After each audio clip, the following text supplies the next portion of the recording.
Video শুরুতে তো দেখলাই যে আমরা কতটা এক্সাইটেড ছিলাম। কিছু কিছু ভালো ভিডিও ফটো সব ক্যামেরাবন্দি করতে হয়, যাতে এই স্মৃতিগুলো আমাদের মনে থাকে। সেই রকমই একটা ভিডিও হচ্ছে এই ভিডিওটা।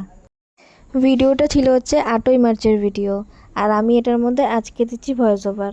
আর অনেক দিন আগের ভিডিও, তো এটা এডিট করতেছি হচ্ছে আজকে। 8ই মার্চ ওমেন্স ডের দিন আমাদের শোরুমে মেয়েদেরকে স্পেশালি আরও স্পেশাল ফিল করানোর জন্য সবাইকে গোলাপ, চকলেট এগুলো দিয়ে উইশ করা হয়েছিল।